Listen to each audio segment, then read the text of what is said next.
Lallan top की UP यात्रा वाली टीम अभी लखनऊ में है, कई दिनों से लखनऊ में है। अभी इस वक्त हम लोग चौक इलाके में हैं। जो तस्वीर आपने देखी वो गोल दरवाजे की थी और ये बातचीत शुरू होने से पहले हमें बताया गया कि ये जो इलाका है ये गढ़ है यहाँ का, लखनऊ का। अब हमें इससे ज़्यादा कुछ पता है नहीं, जिनको पता है वो हमारे साथ खड़े हैं। हिमांशु वाजपेयी, किस्सा गो और लल्लन टॉप के पुराने दोस्त, आपने कई बार इन्हें देखा होगा। तो हिमांशु, क्या बता रहे थे आप मुझे, क्या है ये जगह? मैं ये अर्ज़ कर रहा था कि ये जिस इलाके में आप खड़े हैं, ये आपने जैसा कहा लखनऊ का गढ़, लखनऊ का गढ़ तो ये है ही है। लखनवी कल्चर का गढ़ है ये, लखनवी संस्कृति का दुर्ग है। और मैं ये कहता हूँ कि लखनवी तहजीब का, लखनवी शाम का अगर सारा हुस्न किसी एक जगह पर सिमट आया है तो वो यही जगह है जहाँ हम खड़े हैं। चौक का इलाका है और हमारे साथ रोशन तकी साहब हैं, लखनऊ के जाने माने हिस्टोरियन हैं, जिन्होंने अपनी पूरी ज़िंदगी लखनऊ के कल्चर, लखनऊ के हिस्ट्री, लखनऊ के समाज पर काम करते हुए गुजारी है। तो आज मैंने इनसे भी इल्तिजा की कि हमारे साथ रहें और कुछ बताएं। तो बाकी तो सर बताएंगे कि चौक का उनकी नज़र में क्या मकाम, क्या मर्तबा है। अच्छा, हमने जो भी ये वीडियो शुरू किया था तो हमने सोचा था हम ऐसे बनाएंगे कि लखनऊ में नॉन वेज खाने पीने की तो बहुत बातचीत हो चुकी है, लेकिन वेजिटेरियंस के लिए लखनऊ क्या है और वेज यहाँ पे क्या खाया जा सकता है, तो उस पर हिमांशु हमें बताएं कि यहाँ पे इनने बताया चौक के आसपास 3-4 जगह हैं, वहाँ हम जाएंगे। लेकिन साथ ही साथ लखनऊ की जो हिस्ट्री है और ये पूरी जो कहानी जो चली आ रही है उसके लिए हमारे साथ सर हैं। क्या कहानी है सर यहाँ की? देखिए, जैसा कि अभी हिमांशु ने बताया, ये लखनऊ की तहज़ीब का गढ़ रहा है और सब कुछ मिट जाने के बाद भी आज भी ये गढ़ है। जैसे वो आपने पुरानी कहावत सुनी होगी, हाथी लाख लट जाए फिर भी 1.25 लाख का रहता है। तो बस वही कहावत है कि जब भी लखनऊ की बात आती है तो चौक का ज़िक्र ज़रूर आता है, और चौक का ज़िक्र आता है तो फ़ौरन ये ध्यान जाता है कि कब कैसे ये बना, कैसे स्थापित हुआ और तब से लेकर आज तक इसकी ज़िंदगी क्या रही है।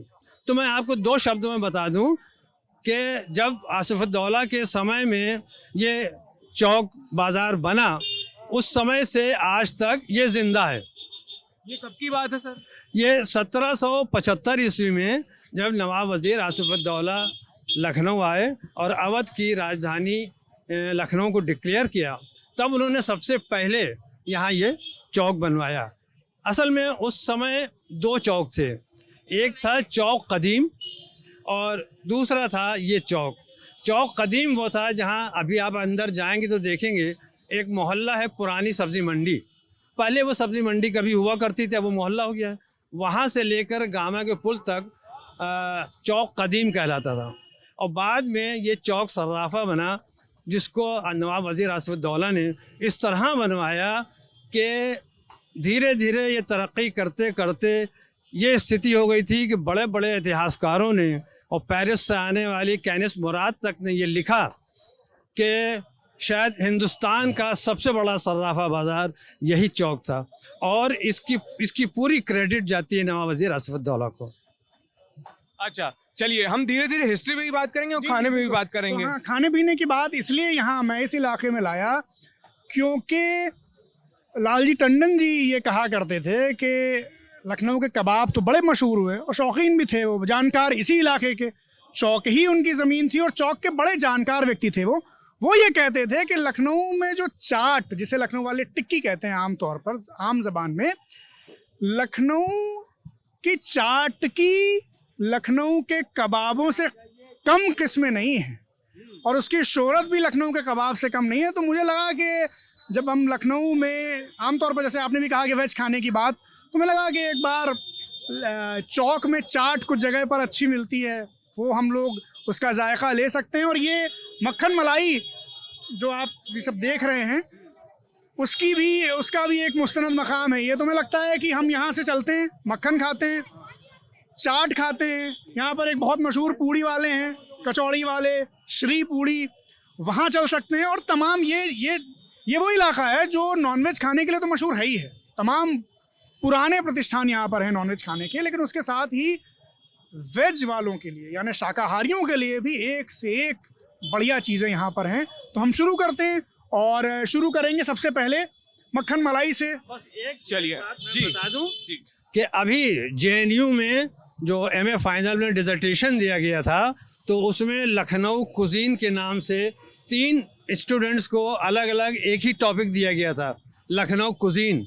लेकिन जब वो तीनों लड़कियां मेरे पास आईं तो उन्होंने कहा, सर मेन टॉपिक तो है हमारा लखनऊ कुजीन, लेकिन एक का टॉपिक है इसमें नॉन वेज, दूसरे का टॉपिक है वेज, और तीसरे का टॉपिक है स्वीट्स।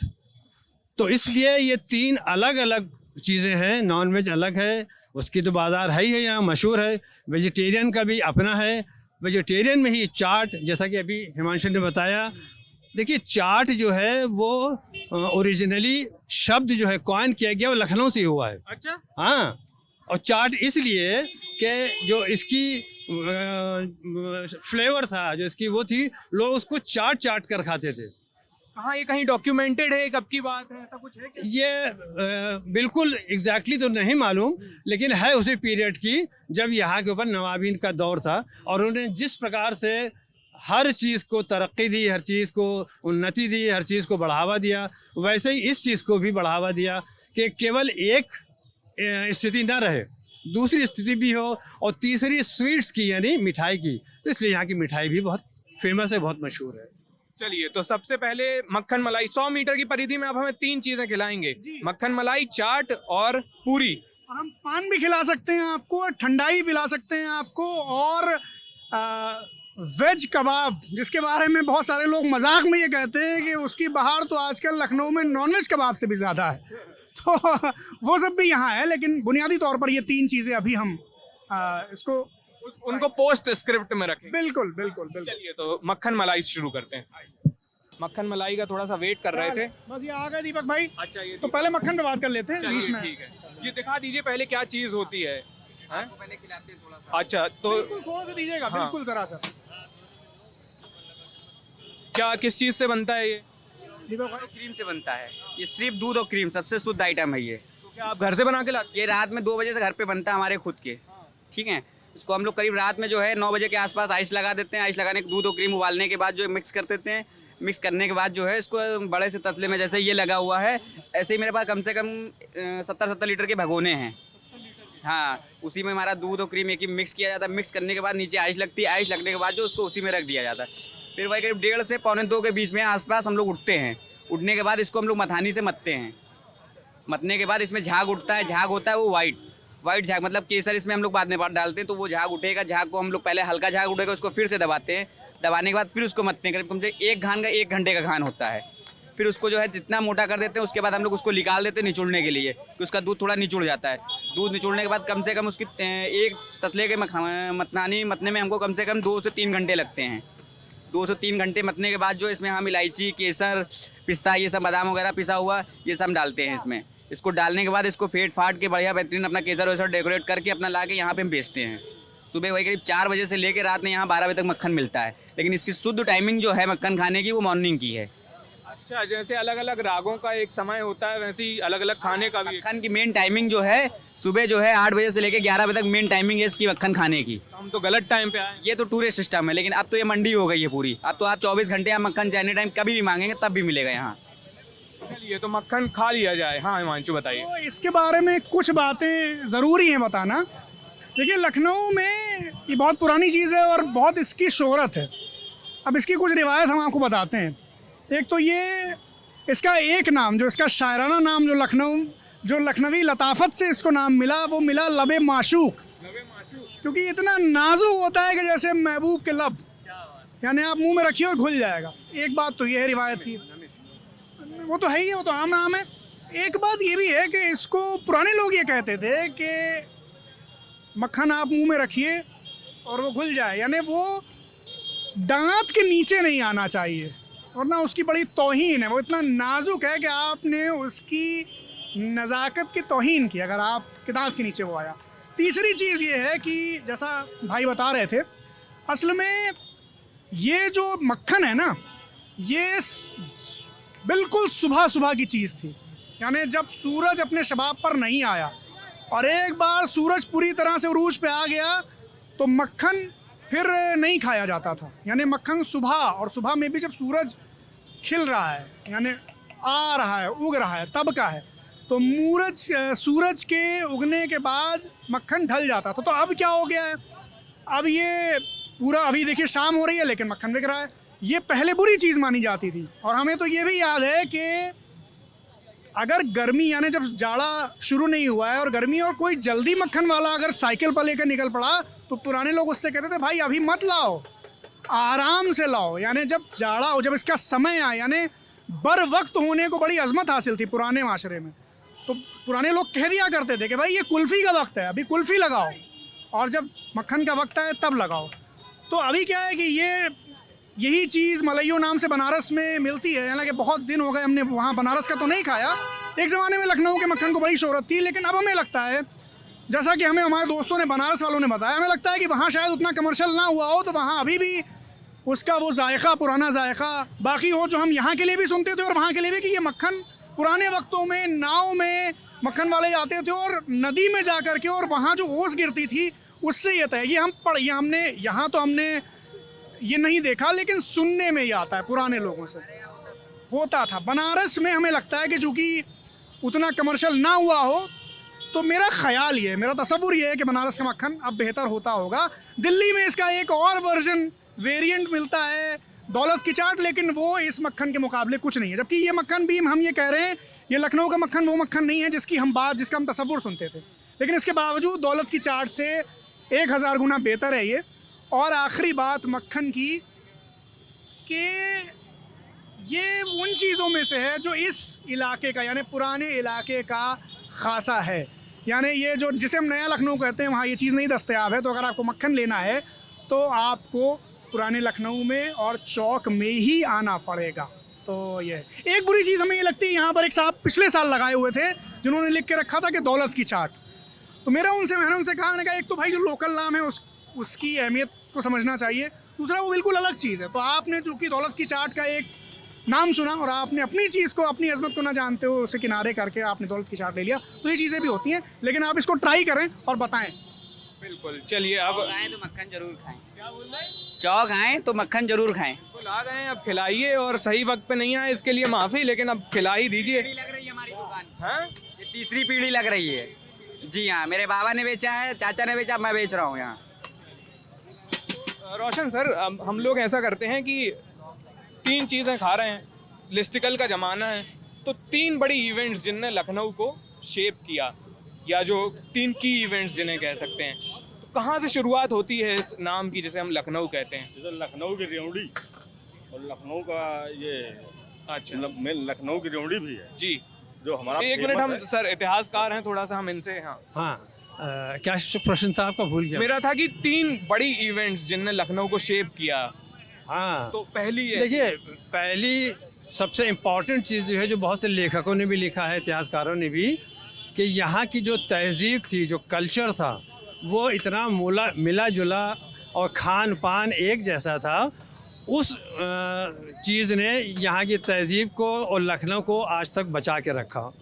दूसरी बात ये थी, जो अभी हिमांशु ने बताई, कि जो क्लासिकल नाम थे, जिसकी पहचान अलग थी बिल्कुल, उसको अगर बदल देंगे तो उसकी जो ओरिजिनलिटी है, या जो उसकी पहचान है, या जो उससे जो प्यार मोहब्बत है, वो ख़त्म हो जाएगा। जैसे मक्खन की बात इन्होंने बताई कि उसका एक समय है। अगर आप अभी थोड़ा सा शुरू हुआ है, लेकिन अगर आप सितंबर में या उससे पहले अगस्त में आ जाएं तो मना कर देते थे बुज़ुर्ग लोग कि भैया अभी तो कुल्फ़ी का वक्त है, कुल्फ़ी का समय है। मक्खन जो है शाम को या बाद में लेके आना, नवंबर दिसंबर के बाद। जब ये जुमला होता था कि जब गुलाबी जाड़ा शुरू हो तब तो मज़ा है लबे माशूक़ का, नहीं तो क्या रखा है इस दुनिया में। तो ले आइए लबे माशूक़, अब हम ट्राई कर लेते हैं। 3 चम्मच लगा दीजिए। ये हमें लखनऊ जो ये नवाबों का शहर है, हाँ, ये लखनऊ के नवाब वाजिद अली बादशाह थे। हाँ, वो सर आपका परिचय?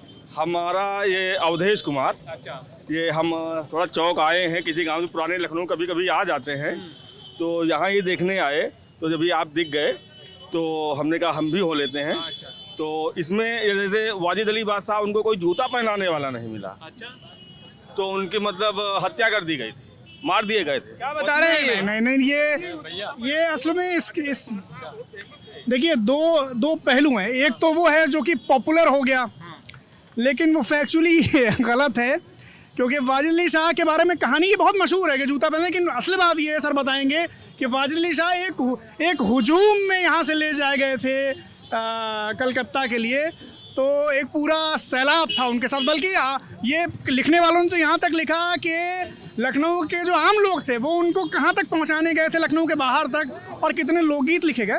तो लेकिन ये पॉपुलर चीज़ें हैं जो बहुत देर में, और इसकी एक वजह ये भी थी कि अंग्रेज़ों ने एक प्रोपेगेंडा किया वाजिद अली शाह के ख़िलाफ़ कि भाई वो खुश नहीं थे, रियाया उनसे खुश नहीं थी, आवाम उनसे खुश नहीं थे, और वो बड़े ख़राब बादशाह थे। तो इसको डिस्कार्ड करने के लिए लखनऊ में तमाम चीज़ें, जैसे कि हमने बताया कि लोगों ने बाकायदा इस पर काम किया है कि जो लोकगीत सिर्फ वाजिद अली शाह के निर्वासन को लेकर लिखे गए, जो गाए जाते रहे पीढ़ी दर पीढ़ी, उनका संग्रह भी किया गया।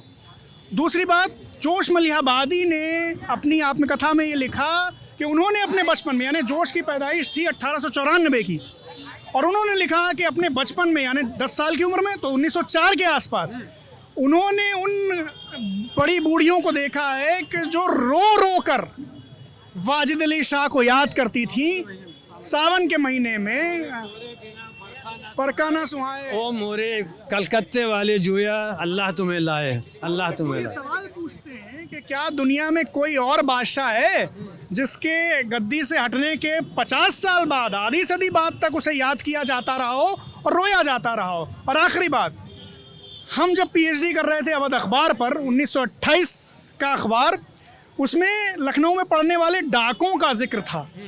तो पूरी खबर तो डाकों पे थी कि यहाँ डाका पड़ा, वहाँ डाका पड़ा, वहाँ डाका पड़ा, पूरी डिटेल। और आखिरी में एक लाइन लिखी हुई थी कि और यही ब्रिटिश हुकूमत है जिसने वाजिद अली शाह पर जब आरोप लगाए उन्हें गद्दी से हटाने के लिए, तो एक आरोप ये भी था कि उनके राज में डाके बहुत पड़ रहे थे जिसे वो काबू नहीं कर पा रहे थे। यानी अवध अखबार को 1928 में भी ये बात याद थी, यानी 75 साल हो गए थे कि वाजिद अली शाह को एक गलत आरोप में हटाया गया, और अब जब इनके राज में डाके पड़ रहे हैं तो इनसे कौन पूछने वाला है। तो ये पॉपुलर हिस्ट्री तो वो है, लेकिन अभी आप ये ट्राई करें। हाँ, जी। मतलब ये थोड़ी अलग, अब ये मुलायम चीज़ खाते हैं। आप भी लीजिए। आप लें दांत बचा के। नहीं तो दांत से क्या नहीं करना है? नहीं, दो चीज़ें ये ये चीज़, आपने बताया मुझे, ये बात जी जी जी देखिए, ये इतना मुलायम, जैसे आपने बताया, पूछा आपने कि लबे माशूक जैसा, उससे भी ज़्यादा मुलायम। मैं आपको एक अभी 2-4 साल पहले का एक वाक़या सुनाता हूँ। मेरठ से कुछ लोग आए हुए थे और उन्होंने ये ख्वाहिश ज़ाहिर की कि हमने बड़ा सुना है लबे माशूक, ज़रा हम भी तो उसको प्यार करें, हम भी तो उनका बोसा लें। हमने कहा आइए ज़रूर। तो हम उनको यहाँ लेकर आए और उनको ऐसे ही जैसे आप खड़े में हैं हमने उनको पेश किया। इसने कहा लीजिए हुजूर, और उन्होंने मुंह में रखा और पूरा दांत मारा। तो कहले अरे मेरा तो दांत ही टूट गया। मैंने कहा देखिए, लबे माशूक पर दांत नहीं मारा जाता है, सिर्फ लबों से ही काम लिया जाता है। इस बात का मैं ध्यान रखूंगा। एक बात ये भी है कि दो चीज़ें हैं लखनऊ में। पुराने लोग आम के बारे में ये कहते थे कि आम में दांत नहीं लगना चाहिए, आम की तौहीन है। और दूसरा ये नमक्कन के बारे में। अच्छा, इसमें एक चीज़ और है, ये दांत वाली बात आई क्यों? देखिए, महबूब के लबों का बोसा जिन्होंने लिया है वो जानते हैं कि बोसे के वक्त अगर दांत आड़े आए तो क्या मज़ा किरकिरा होता है। मैं आपको एक शेर सुनाता हूँ इंशा का। इंशाअल्लाह खां इंशा, लखनऊ के शायर, और वो लखनवी नज़ाकत जो है उसका कैसा बयान इंशा करते हैं कि नज़ाकत उस गुले राना की, देखियो इंशा, गुले राना उस सुंदर फूल की, महबूब के लिए कह रहे हैं।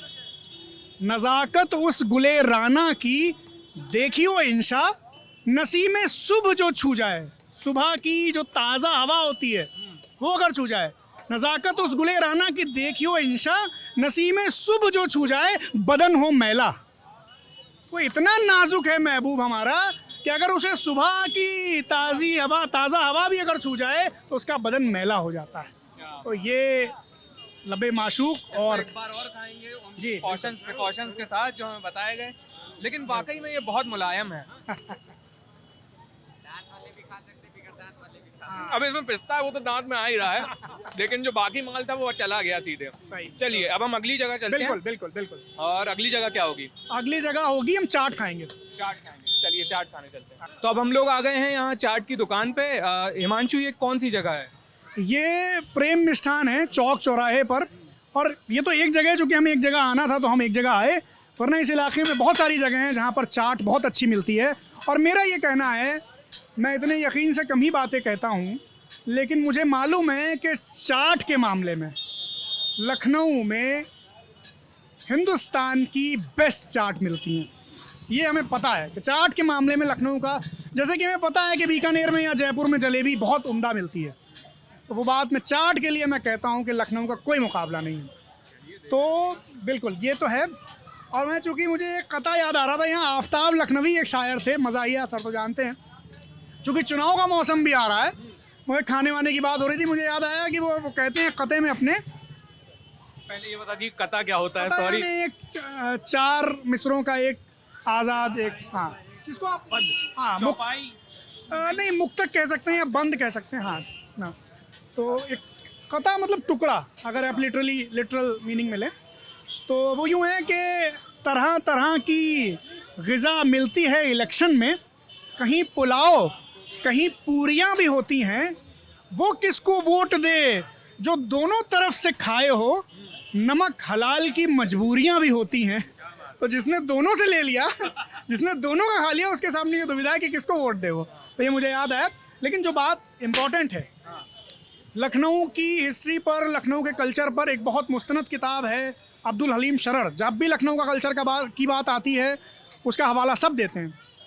शरर ने जब खाने का बयान किया है तो इतने सारे वेज खाने का बयान किया है उसमें, और वो उसी दौर की किताब है, उसमें पूरा खाका शरर नवाबी दौर का ही कब की बात है? खींच रहे हैं। तो शरर एक मैगजीन निकालते थे दिलगुदाज, जिसमें ये सिलसिलेवार यानी धारावाहिक तौर पर उनके मजमून छपते थे, और वो फिर बाद में कंपाइल करके गुज़िश्ता लखनऊ नाम से किताब बनी।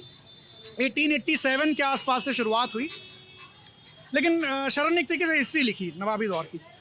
तो उसमें इतने सारे खाने हैं, रोशन सर तो बताएंगे, कि आप समझिए उसमें अरहर की दाल के लिए नवाबों की इतनी लाइकिंग थी कि वो अरहर की दाल को दाल सुल्तानी कहा ही जाने लगा। और अभी भी जो हाई फाई रेस्टोरेंट्स हैं, जो होटल हैं, उसमें अरहर की दाल की जगह वो दाल सुल्तानी लिखते हैं या सुल्तानी दाल लिखते हैं। उन्हें ये नहीं पता है कि सुल्तानी दाल इसलिए है क्योंकि ये सुल्तान आलम वाजिद अली शाह को बहुत पसंद थी।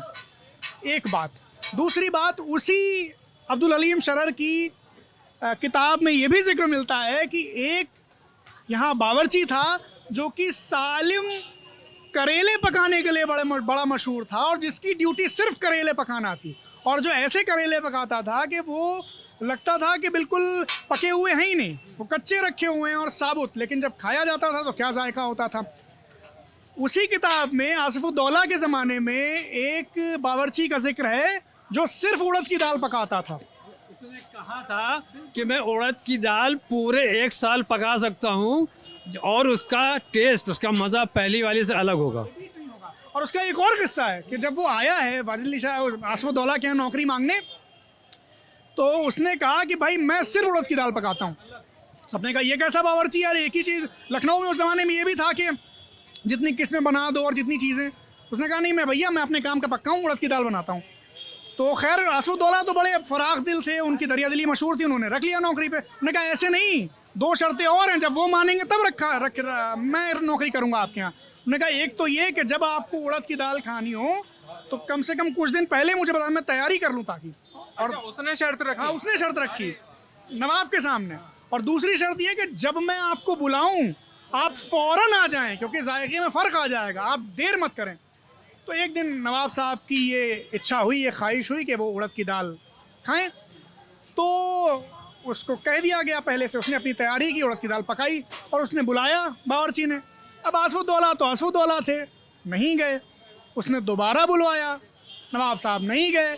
जब तीसरी बार बुलवाने पर भी नवाब साहब नहीं गए, ये शरर लिख रहे हैं एक एक चीज़ वर्बेटिम, हम नहीं कुछ अपनी तरफ से कह रहे हैं। जब तीसरी बार बुलाने पर भी वो नवाब साहब नहीं गए, तो बावर्ची वो इतना खुददार था कि उसने वो पूरी पकी हुई दाल एक ठूठ सूखे पेड़ की जड़ में पलट दी, और इस्तीफा लिख के वहाँ से चला गया और पलट के कभी लखनऊ नहीं आया। रिजाइन कर दिया? रिजाइन कर दिया। उसने कहा ये क्या बात है, उसने कहा मेरी कला की कोई इज्जत ही नहीं है, मैंने इतने एहतमाम से दाल बनाई है, आ ही नहीं रहे। हम लोगों की तो इतनी स्टोरियां छपती नहीं है कुछ। और जब उनको पता चला आसफुद्दौला को, तो उन्हें बड़ा अफसोस हुआ, उन्होंने ढूंढवाया उसे लेकिन वो नहीं मिला। और बाद में ये पता चला कि जिस सूखे पेड़ में उसने वो दाल पलट दी थी और वो चला गया था, वो सूखा पेड़ हरा होने लगा था, उसमें से कोपलें फूटने लगी थी। तो ये किस्सा शरर ने बयान किया है। एक और किस्सा बयान किया है शरर ने ही कि आसमान क़द्र एक दिल्ली का शहज़ादा था, वो जब आया है तो वाजिद अली शाह ने उसके लिए एक दावत का एहतमाम किया जिसमें एक मुरब्बा उसे खिलाया, तो वो नमकीन निकल गया। तो उसने बदले लेने के लिए उसका एक शेख हुसैन अली बावर्ची था, उसको लगाया, लखनऊ में बड़ा कुशल बावर्ची था। उसने क्या किया, उसने वाजिद अली शाह के लिए जो खाना पकाया, तरह तरह के व्यंजन, उसमें वेज भी नॉन वेज भी, यानी सब्जियां, अचार, पापड़, चावल, दाल, सब। और वो सब का सब मीठा, यानी वाजिद अली शाह खाते थे तो वो मीठा निकलता था और वो धोखे पे धोखा खाते चले जाते थे। तो गुजरात में भी ऐसे ही होता है। हाँ, वो तो वही तो बात ये हुई कि वेज खाने का क्या जोर था लखनऊ में। और यही नहीं, मतलब पुलावों का जिक्र और पूड़ियों का जिक्र, और तो भर भर के शरर ने जिक्र किया है वेज खाने का। लेकिन अब है क्या कि चूँकि हम हमेशा ये बात कहते हैं ब्रांड लखनऊ बना ना, तो उसमें कुछ ख़ास चीज़ों को ही शमूलियत एंट्री मिल सकी, बाकी चीज़ें हो गई बाहर। तो वेज खाने पर उतनी बात होती नहीं है जितनी नवाब और ये सब हम सुनते हैं तो एकदम वो नवाबों का खाना तो वही याद आता है कि जबकि एक्चुअली पॉपुलर हिस्ट्री हो गई। जो अभी बात हो रही थी ना, जो वो सज्जन कह रहे थे कि वाजिद शाह को जूते नहीं मिले, वो चले गए, तो पॉपुलर हिस्ट्री अलग है और वो हिस्ट्री है जिसको बहुत प्रचलित किया अंग्रेज़ों ने। लेकिन जो वास्तविकता है, जो असलियत है, जो हिमांशु बता रहे हैं, जो हम आपको बताएंगे, मैं मिसाल बताता हूँ आपको। इन्होंने अरहर की दाल का जिक्र किया और उड़द की दाल का जिक्र किया। अरहर की दाल के लिए ये था कि अरहर की दाल में सीधी सीधी दाल नहीं, तड़के से पहले, उसमें बघार से पहले उसमें लौकी डालना ज़रूरी है। इसलिए कि दाल सुल्तानी है, वो उसमें मसाले हैं और वो ड्राई होती है, इसलिए उसमें लौकी, इसलिए कि वो जाके आपको अंदर नुकसान न करे। और ये होता था कि किस दिन, हफ्ते में कौन से दिन ऐसे हैं जिस दिन उसमें लौकी डाली जाएगी और कौन सा दिन ऐसा है इसमें लौकी नहीं पड़ेगी। तो इतनी वैरायटी, इतनी रिसर्च और इतनी कामयाबी केवल इसीलिए थी कि सब तरह के बावर्चियों को, चाहे वो वेज हो या नॉन वेज हो या चाट वाले हों, उनको संरक्षण जो है और प्रोत्साहन पूरा नवाबीन का था, फंड किया जाता था। और इसमें इतनी ख़ास बात है कि एक बावर्ची ही थे जिनका नाम था मिर्ज़ा हसन खां, और वो इतनी उनकी शोहरत हुई, वो बावर्ची खाने के इंचार्ज थे और इतने मशहूर हुए कि उनको आसिफुद्दौला ने सरफराजुद्दौला का खिताब दिया। और वो यहाँ पर उनका इमामबाड़ा भी आप बताइए, क्योंकि ये इसी इलाके में है और ये बताना ज़रूरी है कि इस इलाके की शोहरत एक तो आसिफुद्दौला की वजह से हुई, दूसरा वो जो एक बावर्ची था मिर्ज़ा हसन खां, हसनू, जिसे बाद में सरफराजुद्दौला का खिताब दिया, वो इतना बड़ा आदमी था लखनऊ की हिस्ट्री में कि उसने यहाँ अपना एक इमामबाड़ा बनवाया, एक मस्जिद थी यहाँ। तो जब 1857 हो गया, जब इनकलाब हुआ, जब क्रांति, जब पहली लड़ाई लड़ी गई, तो अंग्रेज़ों ने जो दमन किया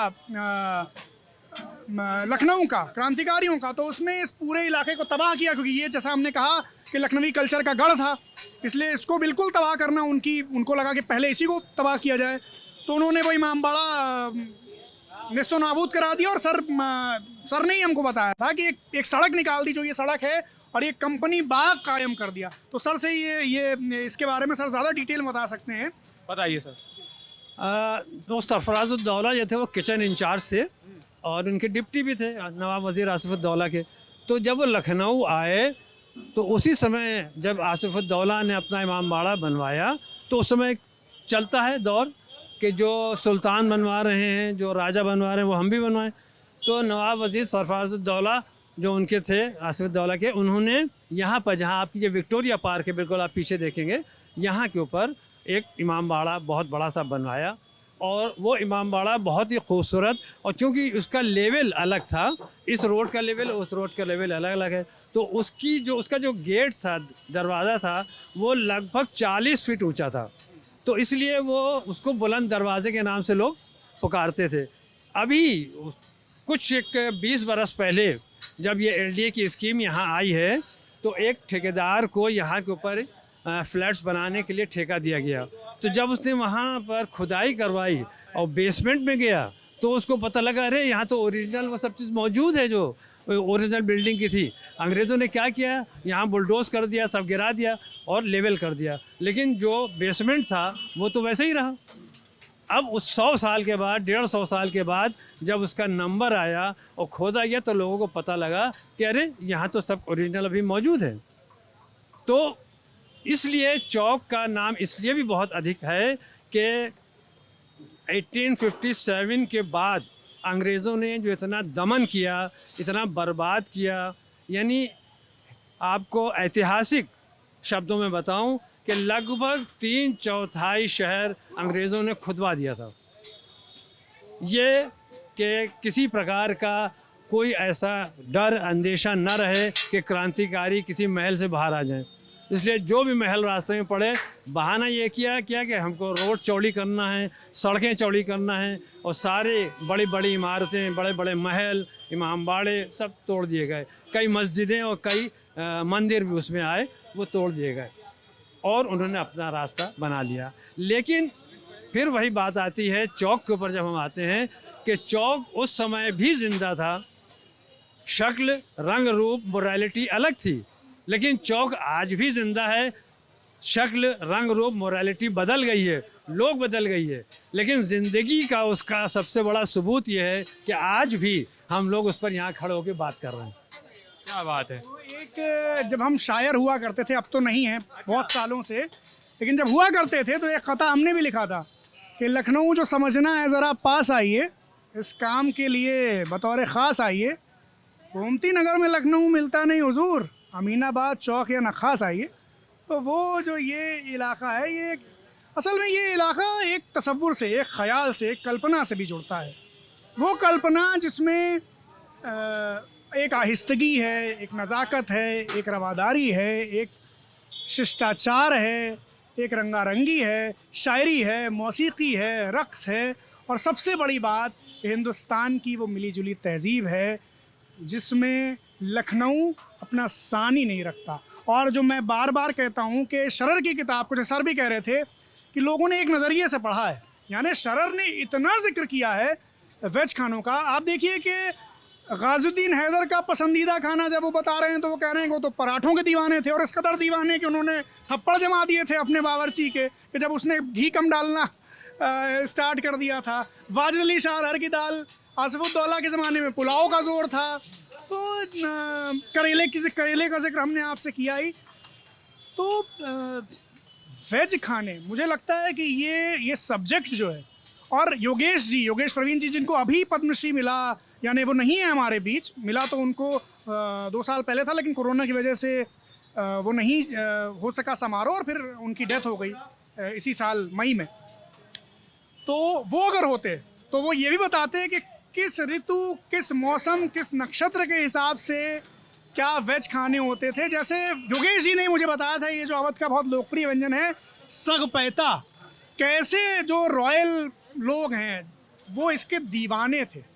और सगपैता आज भी मतलब यानी दाल में जो साग मिल के जो एक व्यंजन पकता है, तो मुझे लगता है कि इस पर नए सिरे से काम होने की ज़रूरत है लखनऊ के वेज खाने। लेकिन फ़िलहाल चाट की तरफ हम लोग, इनके चंचल मन में ख्याल आया सगपैता का स्पैगेटी से कुछ रिश्ता है क्या? नहीं, ऐसा कुछ नहीं है। पैती दाल को कहते हैं अवधी में।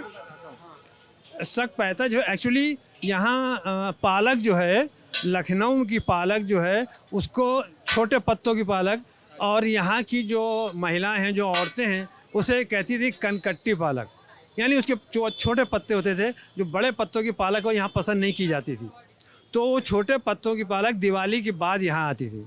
उसका टेस्ट अलग होता था, उसको उड़द की दाल के साथ मिला के पकाया जाता था और देसी घी से उसे बघार लगाया जाता था और उसको पराठे से खाया जाता था।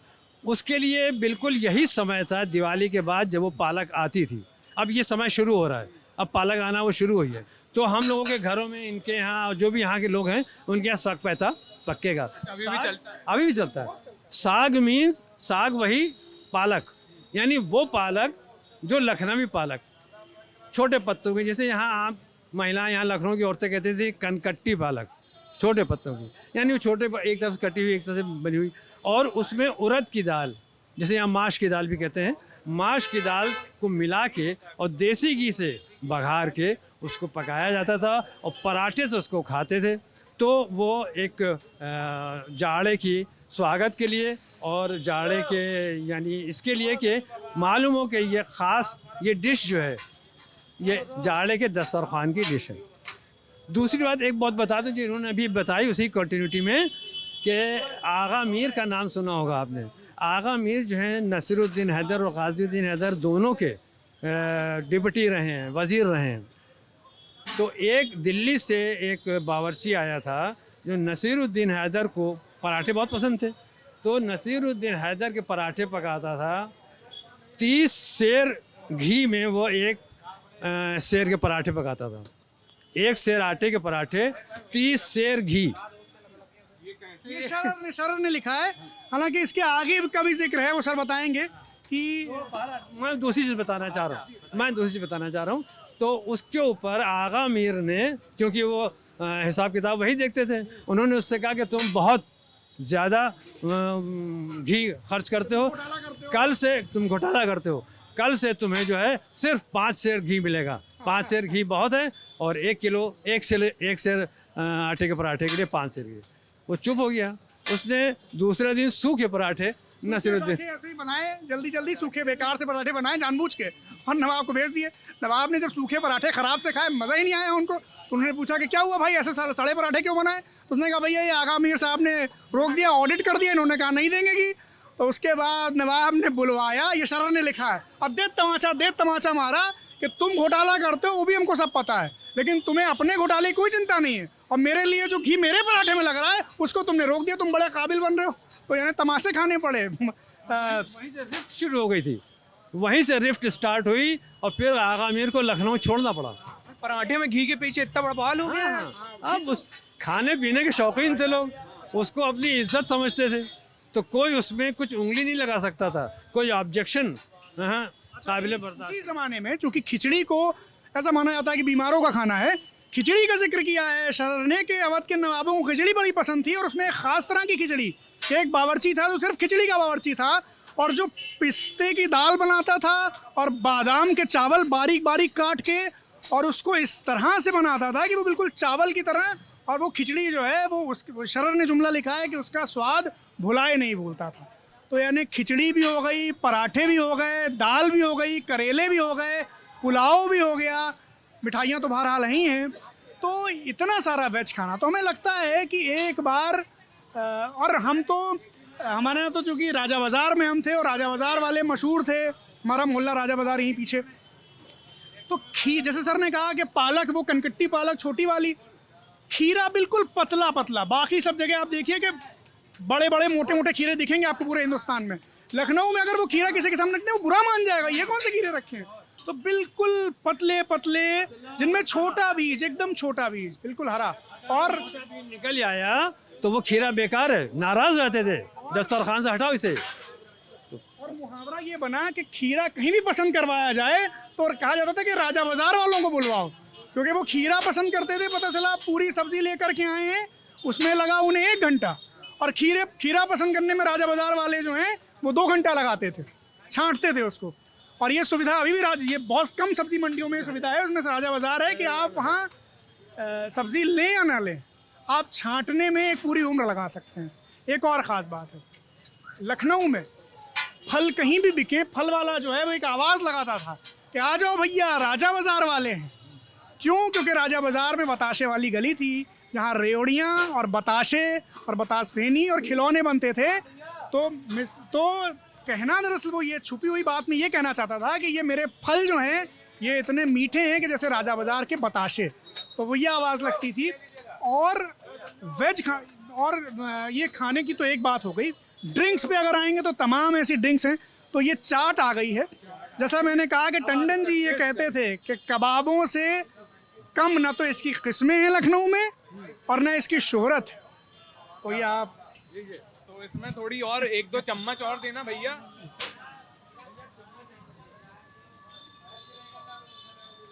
सभी लोग खाएंगे? हैं? तो पकड़े उसको, चलिए खाई जाए। क्या चाट का भी आप बड़ा बता रहे थे अभी कुछ देर पहले, हैं? सही। तो चाट का ही जैसे लखनऊ के कई लोग ना प्याज डाल देते हैं, तो लखनऊ में बहुत बुरा माना जाता है अगर आपने प्याज चाट में डाल दिया या किसी ने मांग भी लिया। अगर आप प्याज कहें डालने को लखनऊ में, तो वो लखनऊ में जो चाट वाले हैं पुराने हैं वो नहीं डालेंगे, क्योंकि प्याज यहाँ जैसे कई लोग पानी के बताशे में प्याज डलवा लेते, बहुत जगह चलती है कि प्याज डाल दो भैया, यहाँ नहीं, यहाँ प्याज नहीं। जैन चाट है क्या ये जैन चाट नहीं है, लखनवी चाट है, लेकिन प्याज नहीं पड़ता। लखनवी चाट की पहचान ही यही है कि उसमें सबको मिला भी लिया है और किसी का दिल भी नहीं दुखाया है। मैं आपको बताऊं कि मैं अपनी सर्विस के दौरान लगभग 20-22 शहर घूमे, मैंने पोस्टिंग रही, ट्रांसफ़र हुआ, रुके, लोगों से मिले, और ध्यान इसी बात पर रहता था कि जो चीज़ हम लखनऊ में खाते हैं यहाँ खा के देखें। तो जैसा कि हिमांशु ने बताया, चाट का टेस्ट एटलीस्ट उत्तर प्रदेश के तो किसी ज़िले में वो नहीं है जो लखनऊ में। वो वाजिद अली शाह के एक उस्ताद थे शायर, उनका नाम था मुजफ्फर अली असीर। उनका एक शेर है कि अब कहाँ वो लखनऊ, वो साकिनाने लखनऊ, रह गई बाकी ज़बां पर दास्ताने लखनऊ। तो वो तो अब दास्तानों में है वो शहर, या हमारे जहन में, या हमारे ख्वाब ख्याल में, हमारे तसव्वुर में है, लेकिन आप ज़रा इसे चखें। बिल्कुल, मैंने ज़रा सा इसे खाया और इसकी जो है नीचे वाली लेयर आ जाती। हाँ, अब ये देखिए आजू बाजू से गिर ना जाए। क्या बात है यार, सबसे बेहतरीन चाटों में से एक जो है ना, खाइए। तो हम चाट निपटाते हैं और अगली जगह पहुंचते हैं। बस अब क्या ही है, और थोड़ा पान पे भी चलेंगे, पान से ख़त्म करेंगे, ठीक है? पान से खत्म। तो लखनऊ के पान की खासियत आपको बताएंगे, पान थोड़ी नवाबी चीज़ भी लगती है, बताएंगे आपको। चलिए, तो हम लोग बेहतरीन चाट निपटा के आ गए हैं। खाते खाते तो अच्छे से बता नहीं पा रहा था, लेकिन यार दोस्तों क्या चाट थी, मतलब मैंने पूरी निपटा दी अकेले खड़े हो के। और अब हम लोग आ गए हैं यहाँ पे पूरी खाने के लिए। ये कौन सी जगह है पूरी की? ये श्री कचौड़ी कॉर्नर है, और यहाँ की जो कचौड़ी ये लिखते हैं लेकिन वो पूड़ी मानी जाती है। अंतर क्या होता है इनमें? क्या कचौरी और पूरी में? नहीं, कचौड़ी वही होती है जिसमें कोई चीज़ भरी होगी, स्टफिंग होगी किसी चीज़ की, और पूड़ी यानी कि आटे या मैदे की जो जिसमें कुछ भरा नहीं, वो है। तो ये बेसिकली यहाँ मिलती है पूड़ी, कचौड़ी नहीं मिलती, क्योंकि उसमें भरी हुई चीज़ नहीं होती, लेकिन नाम कचौड़ी कॉर्नर अभी लिख रहे हैं। तो यहाँ पूड़ी यानी लखनऊ का जो नाश्ता है उसमें पूड़ी बड़ी अहम चीज़ है। यानी बहुत दुकानें हैं जिनका नाश्ता बड़ा मशहूर है, तो ये एक मेरी पसंदीदा जगह है पूड़ी के हिसाब से, कि जब हमें लगा कि चौक आना है तो यहाँ आना ज़रूरी है। और यहाँ की पूड़ी अभी हम लेंगे तो खाएंगे, लेकिन हमें ये लगता है कि पूड़ी बहुत, जैसे वाजपेयी कचौड़ी वाले जो हैं हज़रतगंज में बड़े मशहूर हैं, जहाँ लाइन लगकर पूड़ी या कचौड़ी ली जाती है। लेकिन हमें लगता है कि अगर जायका है तो वो यहाँ वाजपेयी वाले से बेहतर है। वाजपेयी की शोहरत यूँ भी, चूँकि वो हज़रतगंज में थे और एक ऑफ़िस जाने वालों का एक बड़ा हुजूम था, जो कि ऑफ़िस ज्वाइन करने से पहले वो पूड़ी खाता था, तो उस वजह से वो हुआ। लेकिन हमें लगता है कि मज़ा जो इस पूड़ी का है वो वहाँ नहीं है, और तो अभी ये खाएंगे। अच्छा, जो बात जी। अच्छा, मैं जैसे हम लोग अभी चुनाव का थोड़ा सा माहौल समझने के लिए निकले हैं, और आपने अभी एक शेर भी सुनाया कि इसने ये खिला दिया, किसको वोट दिया जाए। खाने पीने का चुनाव से भी बड़ा वो है, वो पैकेट बचते हैं और शराब भी बचती है, लेकिन हम लोग खाने पीने में बात करेंगे। तो क्या कोई ऐसा कुछ है? तो चुनाव, यहाँ एक बड़ा दिलचस्प किस्सा है असल में। इसी इलाके में, पुराने शहर में, एक मशहूर हकीम साहब थे शमसुद्दीन, और एक तवायफ थी बहुत मशहूर, दिलरुबा उनका नाम था। दिलरुबा यानी कि जो दिल चुरा ले, होशरुबा यानी कि जो होश चुरा ले। तो दिलरुबा जैसा उनका नाम था वैसी ही वो थी। तो ये मतलब जब म्यूनसिपैलिटी के चुनाव थे, यानी नगर निगम के या मेयर के, तो चेयरमैन के लिए शमसुद्दीन साहब खड़े हुए, और उनके सामने मुकाबले में उनके खड़ी हो गई दिलरुबा। अब शमसुद्दीन साहब जो थे वो बहुत मशहूर हकीम थे और उनकी खिदमत खल्क यानी जो जनहित के उनके काम थे, जो सेवा थी वो बड़ी मशहूर थी कि जो गरीब लोग थे उनसे वो पैसे नहीं लेते थे और बड़े शिष्टाचार वाले बड़े लोकप्रिय आदमी थे। तो जब वो खड़े हुए तो लगा कि भाई वही जीतेंगे, लेकिन पेच तब आ गया जब उनके मुकाबले पर खड़ी हो गई दिलरुबा। तब शुरू में तो ये रहा कि भाई हाँ खड़ी हो गई हैं, लेकिन जीतेंगे तो शमसुद्दीन साहब, या दिलरुबा तो बस मुकाबले में लुत्फ़ लाने के लिए खड़ी हो गई।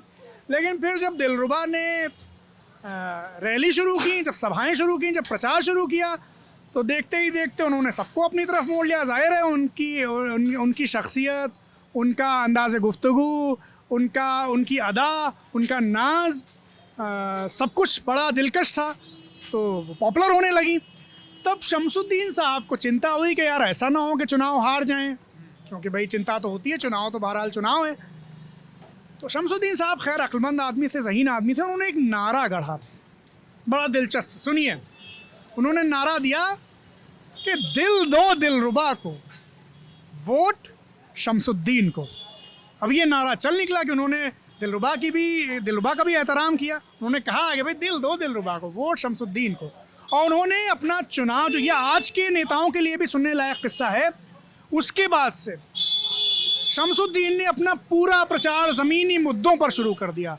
यानी कि शहर के लिए क्या करेंगे, नाली कैसे बनवाएंगे, सड़कें कैसे बनवाएंगे, रास्तों पर क्या करेंगे, बिल्कुल मुद्दे पर बात करते थे। और ये नारा भी चल निकला और उनका ये तकनीक भी उनकी चल निकली। चुनाव जीत गए शमसुद्दीन साहब। अब जब चुनाव जीत गए तो उन्होंने फिर इसके लिए एक दावत का इंतज़ाम किया कि भाई वो चुनाव जीत गए इस खुशी में। तो उन्होंने दिलरुबा को भी बुलाया, दिलरुबा भी वहाँ गई। तो कुछ लोगों की तकरीरें थी वहाँ, जैसे लोग जाते हैं तो बोलते हैं, तो भाई दिलरुबा भी गई वहाँ पर बधाई देने के लिए शमसुद्दीन साहब को, और बधाई दी बड़े खुले मन से और बोली, नवाब साहब, हकीम साहब, आपको आपकी जीत मुबारक, आप इसके मुस्तहक थे, आप इसके हकदार थे, तो मुझे उसका दुख नहीं है, क्योंकि आप वाकई आप जैसा आदमी लखनऊ को मिले, ये बहुत अहम बात है। लेकिन आपके जीतने से और मेरे हारने से एक बात तो तय हो गई कि लखनऊ में मरीज़ बहुत ज़्यादा हैं और आशिक बहुत कम। तो ये दिलरुबा का अंदाज़ था। तो चुनाव से हमें वो याद आया। और असल में लखनऊ, जिस लखनऊ की हम बात करते हैं, हम बार बार कहते हैं कि वो एक ख़ास तरह के वैल्यू सिस्टम का, ख़ास तरह की क़दरों का, ख़ास तरह के मूल्यबोध का, ख़ास तरह के तौर तरीक़ों का नाम है, एक तहज़ीब का नाम है। हम हमेशा कहते हैं कि लखनवी वो नहीं होता है जो लखनऊ में रहता है, लखनवी वो होता है जिसमें लखनऊ रहता है। तो ज़रूरत है कि आज के दौर में भी वो, अगर उन वैल्यूज़ को हम बचा पाए, तो हमें लगता है कि आज के दौर में उस लखनऊ की सबसे ज़्यादा ज़रूरत है कि हम उस दौर को जानें कि जब चुनाव होते थे, मुकाबला होता था, लेकिन कोई ऐसी कटुता नहीं थी कि गाली गलौज हो जाए, मारपीट हो जाए या हम दुश्मन समझने लगे। तो उस पर हम बात करेंगे। मेरा ख्याल पूड़ी आने वाली होगी, उसका जायका लेते हैं और फिर आगे बदलते हुए लखनऊ पर हम कुछ बात करें। बिल्कुल, पूरी आने में थोड़ा सा वक्त है, अभी मामला खिंच रहा है, तब तक एक और किस्सा खिंच आया है तो वो निकाल ही दीजिए। वो भी चुनावों पर है और वो भी वो जितने लोग सुन रहे हैं इस किस्से को सुने, इस पर सोचें, इसको वायरल करें, इसमें एक सीख है। तो लखनऊ में 1967 का लोकसभा चुनाव, प्रत्याशी थे कांग्रेस की तरफ से VR मोहन, वेद रत्न मोहन, लखनऊ के मशहूर उद्योगपति, व्यवसायी और मोहन मीकिंस के मालिक। और उनके सामने निर्दलीय उम्मीदवार के तौर पर खड़े हुए शायर आनंद नारायण मुल्ला।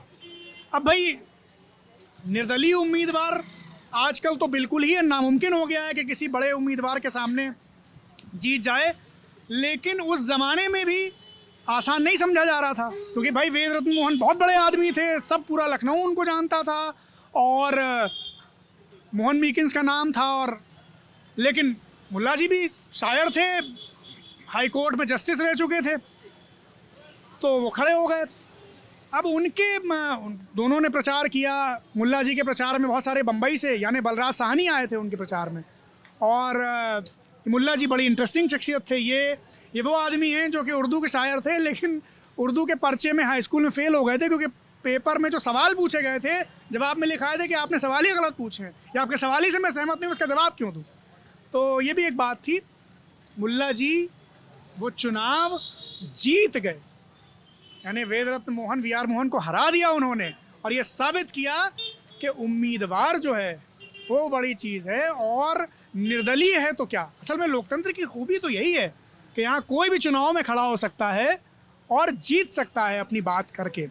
तो मुल्ला जी जीत गए और वी आर मोहन हार गए। तो ये किस्सा बहुत ज़मानों तक चलता रहा और अभी भी निर्दलीय, जब हमें कभी कभी लगता है कि हम चुनाव लड़ें और जीतें या राजनीति में आएँ, तो जब ये राजनीति का माहौल दिखता है कि भाई पैसा चलता है, बाहुबल चलता है, पार्टी बंदी चलती है, तो आनंद नारायण मुल्ला का वो चुनाव जो है वो एक इंस्पिरेशन की तरह है। और उनका एक शेर था बड़ा मशहूर जो शायद उनके ऊपर फिट भी बैठा और उन्होंने भी इंस्पिरेशन उनको मिली हो इस अपने ही शेर से। ताबे नाकामी नहीं तो आरजू करता है क्या। यानी अगर आप में नाकाम होने की सामर्थ्य नहीं है तो आप फिर आरजू ही क्यों कर रहे हैं। आप जब इच्छा करते हैं तब आप नाकाम होने की जद में आ जाते हैं। ताबे नाकामी नहीं तो आरजू करता है क्या। आरजू है मौज के साहिल से टकराने का नाम। लहर जो है बार बार समंदर की लहर किनारे से टकराती है और फिर से टकराती है और अपना सिलसिला जारी रखती है। तो ये भी एक किस्सा था 1967 के लोकसभा चुनाव का। वो लगा भैया अच्छा हुआ वो चुनाव जीत गए, नहीं तो चुनाव हार जाते तो कहते चुनाव ही गलत था। पूरी आ गई है, पूरी की जगह भाई साहब भटूरा ले आए थे, फिर कहा कि अरे बात पूरी की हो रही है, पूरी लाई जाए।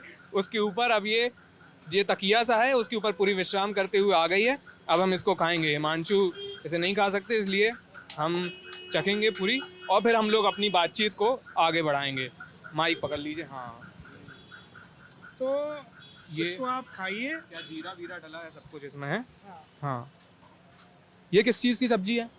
ये तो छोले हैं और ये सूखे आलू की सब्जी और वो बूंदी का रायता और ये अलग से प्याज। यानी इनके छोलों में और उनके आलू में प्याज नहीं होता है, प्याज लहसुन नहीं होता है, ये अलग से दिया जाता है। अब इनको प्याज दे दिया हम बुरा मान जाएंगे। नहीं, वो चाट के लिए। अच्छा, वो चाट के लिए। वो जो कायदा है वो चाट के लिए है ना। वाह यार, दोनों ही सब्जियां बड़ी कातिल हैं। और पूरी पर हम लोग बात कर लेते हैं, अब बदलते हुए लखनऊ पर भी बात कर लेते हैं। खाते हुए बात नहीं करनी चाहिए, मम्मी ने सिखाया, इसलिए थोड़ा ठहर के बात कर लेते हैं।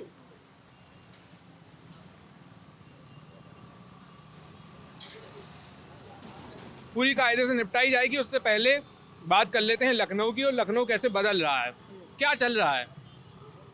देखिए अभी तो एक अलग ही ज़माना आ गया, एक इनकलाब आ गया दुनिया में। तो वो सारी चीज़ें जो लखनऊ में कभी बड़ी अजीम समझी जाती थी, बड़ी जिनकी शान थी, बड़ा जो लखनऊ के रखरखाव में शामिल थी, वो सब चीज़ें अब उनकी अहमियत ख़त्म हो गई और एक नया दौर आया। तो जो हम नया लखनऊ जिसे कह रहे हैं, हालांकि मैं अभी भी ये कहता हूँ कि लखनऊ उन चंद शहरों में है जिसने एक खूबसूरत बैलेंस कायम किया हुआ है नई और पुरानी तहज़ीब के बीच में। लेकिन जब हम पुराने लखनऊ की बात कहते हैं, जिसे हम कहते हैं कि जो असल लखनऊ है, और ऐसा लखनऊ इसलिए नहीं कि उस नए लखनऊ से मेरा कोई मुचैटा है, इसलिए कि हम ये मानते हैं कि लखनऊ एक तहज़ीब का नाम है, एक वैल्यू सिस्टम का नाम है। और वो जहाँ है वो कोई इंसान गोमती नगर में खड़ा होकर के भी लखनवी हो सकता है और कोई इंसान यहाँ चौक में खड़ा होकर भी लखनवी नहीं हो सकता है। तो लखनवी होना क्या है कि हमारे बुज़ुर्गों से हमें जो एक मूल्यबोध मिला, अगर हम उसके असर में हैं तो हम लखनवी हैं। तो अभी जो बदल रहा है लखनऊ, वो उसमें क्या है कि वो सारी चीज़ें, पहले आपका कल्चर हो या हमारी जो कंपोजिट कल्चर जो हमारा है, जो गंगा जमुनी तहज़ीब है वो हो, सांप्रदायिक सद्भाव हो, अच्छी ज़बान बोलना हो, मिले जुले त्यौहार हों, उन सब की जो शान थी, जो हमें किताबों में पढ़ने को मिलती है या किस्सों में या दास्तानों में सुनने को मिलती है या किसी हद तक बुज़ुर्गों से सुनने को मिलती है, वो शायद अब वैसी नहीं है, या अगर है भी तो उसकी कोई अहमियत नहीं उसकी समझी जाती। और वो चीज़ें जो पहले आम थी वो अब इस तरह के वीडियोस में बात करने का एक मौजू पर हैं या किसी म्यूज़ियम में रखी किसी एक सिमटी हुई चीज़ की तरह है। क्यों हो गया है ऐसे? देखिए है क्या, उसमें बहुत सारे बदलाव हैं। एक तो जो मास कम्युनिकेशन के मीडियम्स में जो बदलाव आए, वो भी एक वजह रही कि जिस तरह से संचार क्रांति आई, कम्युनिकेशन में जिस तरह से क्रांति आई, उसने भी एक पहले क्या था कि पहले जहाँ की जो तहज़ीब है वो ज़्यादा दिन तक टिकी रहती थी, क्योंकि इतना संपर्क भी नहीं था लोगों से एक दूसरे से। अब क्या है, टीवी, सिनेमा, ये सब अभी अवश्यम भावी चीज़ें, भाई इनके बिना तो आज ज़िंदगी चल नहीं सकती। तो जो एक इनफरादियत, एक मौलिकता थी जो किसी शहर, किसी तहज़ीब के बनने में पीढ़ी दर पीढ़ी कई साल, कई नस्लें लगती हैं, तो वो शायद उस तरह से उस पर एक असर पड़ा जब बाज़ार खुला। और ख़ास तौर पर उदारीकरण के बाद का जो दौर है, यानी 90 के बाद का जो दौर आया, उसने इन चीज़ों को बदला। हालांकि बदलाव अच्छे भी होते हैं, बुरे भी होते हैं, लेकिन मेरा ये कहना है कि जो चीज़ें अच्छी थीं वो भी छूटती चली गई और छूटती जा रही हैं। तो जितना हम पकड़ सकें उतनी चीज़ें हम बचा लेंगे। और ये चिंता आज की नहीं है, चिंता बहुत ज़माने की है। मजाज ने अगर शेर कहा कि अब इसके बाद सुबह है और सुबह 9 मजाज, हम पर है ख़त्म शाम गरीबान लखनऊ, या उन्होंने अगर कहा उसी नज़्म में कि दस्ते जुनू को छोड़िए, ये दस्ते जुनू को रोकिए, ये खप्त छोड़िए, रुसवा है यूं ही चाके गरेबान लखनऊ, तो वो यही बात कह रहे थे कि भाई ये जो बदल रहा है, बदलाव, वो तो प्रगतिशील शायर थे, बदलाव के विरोधी नहीं थे वो, लेकिन बदलाव में हम अच्छी चीज़ों को तो ना छोड़ें ना। हम अच्छी चीज़ें दुनिया भर, हिंदुस्तान की खासियत ये है कि इसने दुनिया भर से अच्छी चीज़ें ली हैं। लखनऊ की खासियत ये है कि जो लखनवी आपको नज़र आते हैं, जितने भी बड़े बड़े नाम, उनमें से कोई एक भी ओरिजिनल लखनवी नहीं था। यानी कि आप लखनऊ के नाम पे आपको याद आते हैं अमृता लागर, जो कि पैदा आगरा में हुए थे, गुजराती थे, KP सक्सेना जो बरेली के थे, बेगम अख्तर जो फैज़ाबाद की थी, RK मुखर्जी जो बंगाली थे, तो ये तमाम लोग और ये सब लखनऊ आए और लखनऊ के कल्चर को इन्होंने एक नए तरीके से एक शान दी। तो ये इसलिए हुआ क्योंकि ये समझते थे कि हम किस अजीम रिवायत के हिस्सेदार हैं। तो हमारा यही रहता है, और ये शिकायत मेरी लोगों से भी रहती है और हमारे जो कर्ता धर्ता हैं, चाहे वो अफसर हों चाहे वो नेता हों, उनसे भी रहती है कि भाई इस रिवायत को समझें, तो इसकी कदर तो करें। ये बहुत अजीम चीज़ है। ये यूं ही नहीं है कि शायरों ने दीवान के दीवान कहे हैं लखनऊ पे। जितने शेर, मैं आपको एक सिलसिला सुना सकता हूँ शेरों का, जो शायरी लखनऊ पर हुई है, उतनी शायद दिल्ली को छोड़ दें तो किसी एक शहर पर नहीं हुई होगी, बल्कि मुझे लगता है दिल्ली से भी ज़्यादा हुई होगी। यानी जो लखनऊ का है नहीं, जो लखनऊ कभी आया नहीं, उसने भी शेर कहे लखनऊ की शान में, क्योंकि उसकी ख्वाहिश थी कि वो लखनऊ जाए। तो इसकी कोई वजह थी, ये कोई वजह थी कि लखनऊ शायरी में, रक़्स में, मौसीकी में, खाने पीने में, अखलाक में, यानी दास्तान गोई में, मरसिया गोई में, हर चीज़ में नंबर 1 था। और अभी भी लखनऊ की ज़बान जो है ना, वो अलग समझ में आ जाती है। इंसान, हम ही हमेशा कहते हैं कि सबसे बेस्ट कॉम्प्लीमेंट वो होता है किसी भी लखनऊ वाले के लिए जब वो अपनी ज़बान से पहचाना जाता है। जब लखनऊ से बाहर कोई इससे पूछता है आप लखनऊ से हैं क्या, तो ये आप लखनऊ से हैं क्या, इससे बड़ा कॉम्प्लीमेंट कोई नहीं हो सकता। और ये अमृतलाल लागर का भी इलाका है, चौक। वो कहते थे, उनसे रामविलास शर्मा ने कहा कि नागर जी आप इतने महापंडित हैं, आप इतने ज्ञानी हैं, आपको तो किसी यूनिवर्सिटी का VC होना चाहिए। तो नागर जी ने उस बात को हंसी में उड़ा दिया और कहा कि हम अपनी चौक यूनिवर्सिटी के VC ही अच्छे हैं। तो वो चौक विश्वविद्यालय, चौक अपने आप में एक विश्वविद्यालय कहा गया कि लखनऊ की तहज़ीब अगर कोई निसाब है, अगर कोई पाठ्यक्रम है, अगर कोई विद्या है, तो उस विद्या की सबसे अच्छी पढ़ाई जहाँ हो सकती है, उसकी जो सबसे अच्छी दरसगाह है वो चौक है। और आज हम वहाँ खड़े हैं। तो अभी यहाँ पे ये पूरी सब्जी की दुकान, और अब हम चलेंगे पान पर चलते हैं। पान पर ख़त्म करेंगे, कुछ शेरों शायरी से ख़त्म करेंगे, है ना। चलिए, तो यात्रा का, खाने पीने की यात्रा का, जानने समझने की यात्रा का अंतिम पड़ाव आ गया है। ख़त्म करेंगे पान से, कुछ शेर व शायरी से, और एक आध जो किस्से कुछ और हिमांशु के पास होंगे। मैं तो भैया वो आदमी हूँ, ऐसे खाते खाते किताबें पलट रहा था, तो उसमें खाना भी था और ये लोग थे किताबें, तो मैं बस ऐसे ज़रा सा पन्ना हिलाता था और किताब सरसरा के बह चलती थी। तो अब पान खाएंगे। पान का जब भी जिक्र सुनते हैं तो बनारसी पान हमें याद आता है, खई के पान बनारस वाला, फिल्मों की वजह से है या क्या है? नहीं, वो यहाँ एक शिवनाथ थे पान वाले चौक में, वो कहते थे, उनसे कोई कहता था पान तो बनारस का मशहूर है, तो शिवनाथ अपनी लखनवी अदा में कहते थे हाँ, और पान वाले लखनऊ के मशहूर हैं।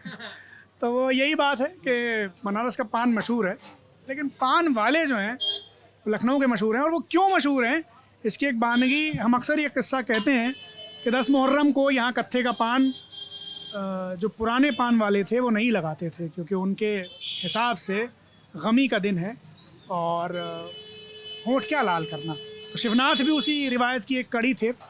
और पान वालों के तो लखनऊ के बहुत किस्से हैं। यानी हमने आपसे कहा ना कि लखनऊ क्या है, एक एहतियात का, एक रखरखाव का, एक एक एक नज़ाकत का, है ना, उसका नाम है। तो वो जो एक अदा थी लखनऊ के पान वालों में, जैसे कि बाबूजी यहाँ बैठे हैं, ये ख़ुद बहुत लखनवी इंसान हैं। अभी हम इनसे बात करेंगे लखनऊ के पान के बारे में। बाबूजी, मैं एक बात इनको बता रहा हूँ कि वो दौर तो हमने भी अपने बचपन में देखा है कि जब लखनऊ में पुराने शहर में पान एक पत्ते में नहीं मिलता था, यानी छोटे छोटे 4 टुकड़े काटे जाते थे। और पान को हम पान खाया था कि पुड़िया में पान मिलता था, यानी पुड़िया जब वो 4 छोटे छोटे टुकड़े काट कर चारों को अलग अलग लगाया जाता था और फिर उसे समेट कर एक पुड़िया में दिया जाता था।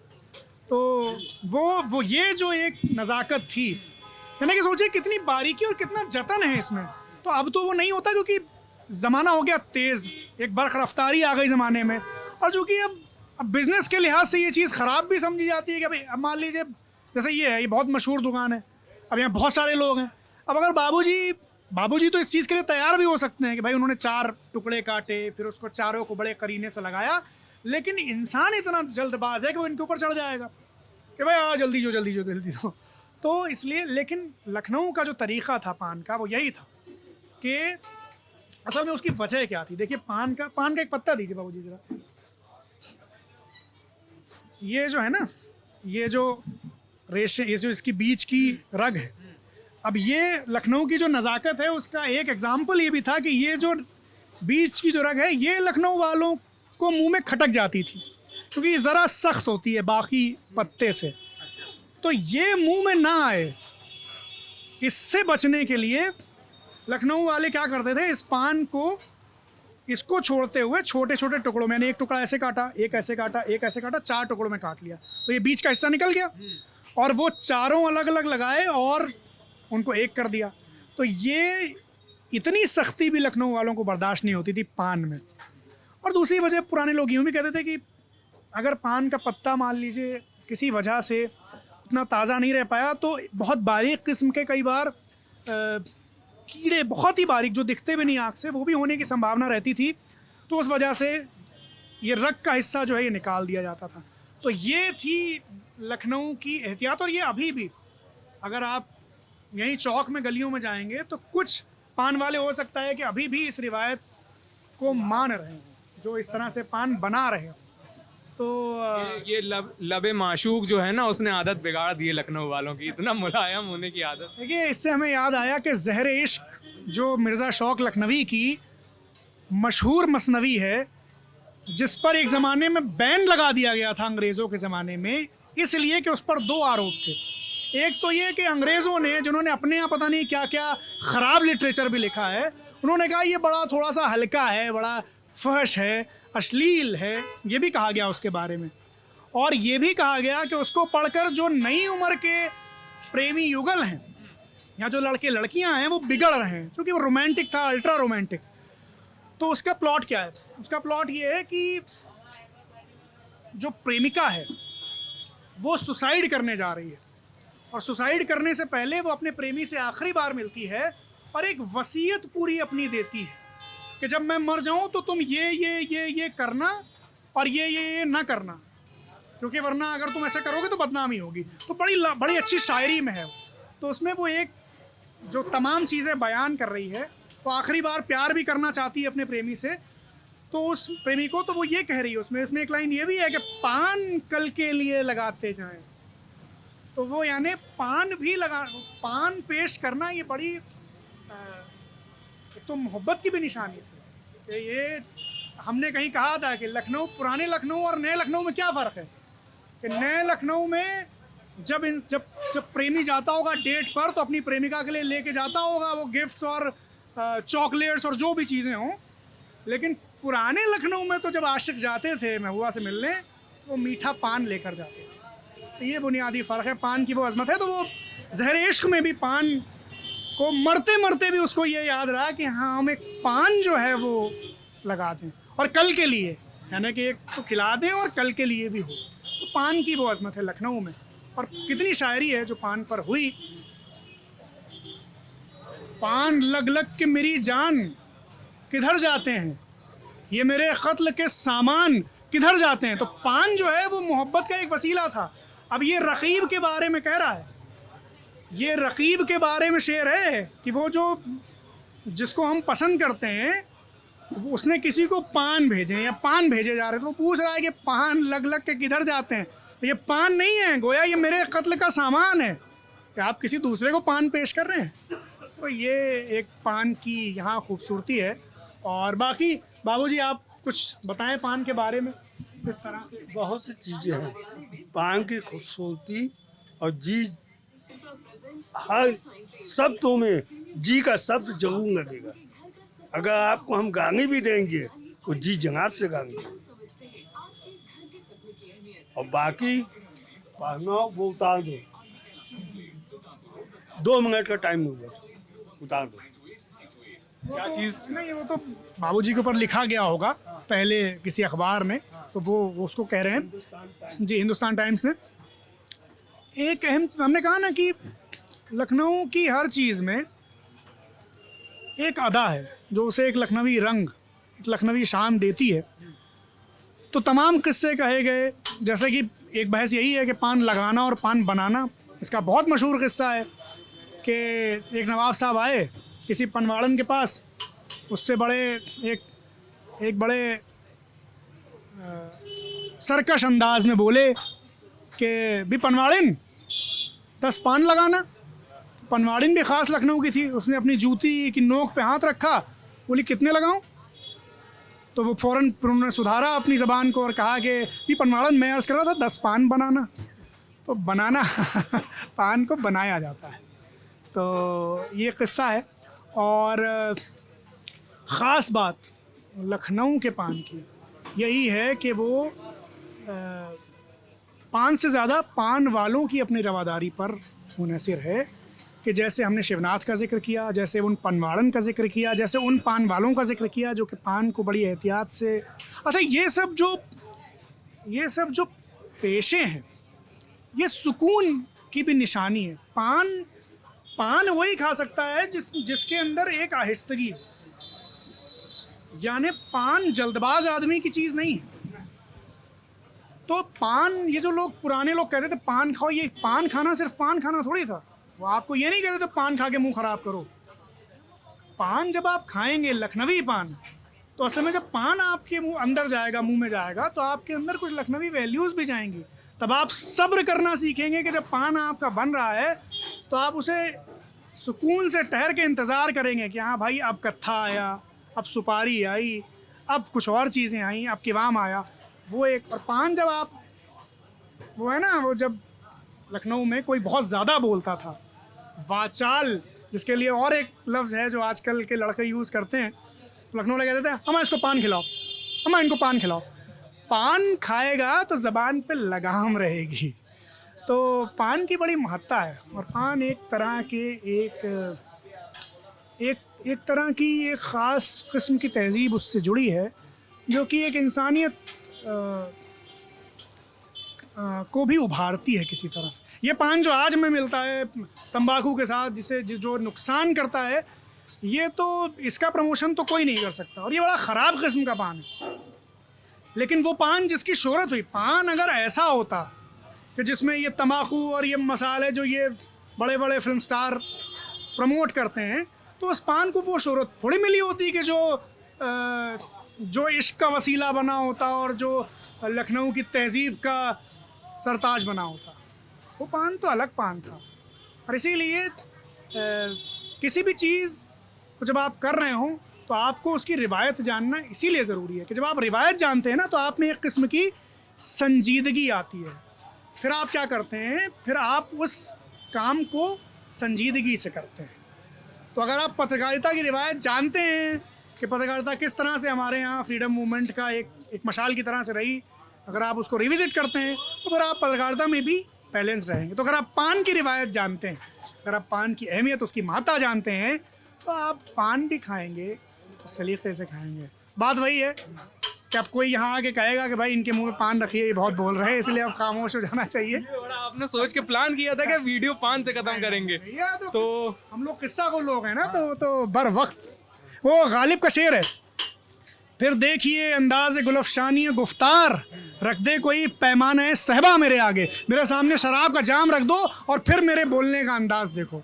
तो ये तो जब कैमरा ऑन होता है और जब किस्सों की झड़ी लगती है फिर वो याद आ जाता है। शराब पीना स्वास्थ्य के लिए हानिकारक है, पान खाना अच्छा है स्वास्थ्य के लिए। अच्छा है अगर आप ये तंबाकू वाला पान ना खाएं। हाँ। अगर आप ख़ास तरह से किसी पुराने लखनवी बुजुर्ग के हाथ से, जो आपको बड़ी शफकत के साथ पान पेश करता है, उसके साथ पान खाएं। आप यहाँ बाबू जी इनको ये खिलाइए एक सादा पान। अब हम इस वीडियो की और हिमांशु की ज़ुबान पे पान रखते हैं, यानी कि अब ये वीडियो से हम विदा लेते हैं। हमने आपको तरह तरह की चीज़ें दिखाई, खुद खाई और कितनी बातें हमें सुनने को मिली, इसके लिए आपका बहुत बहुत शुक्रिया। रोशन सर का शुक्रिया जिन्हें किसी काम से जाना पड़ा। तो ये लखनऊ है और ये चौक है जहाँ पे हम खड़े हैं। ये वीडियो देखने के लिए आपका बहुत बहुत शुक्रिया।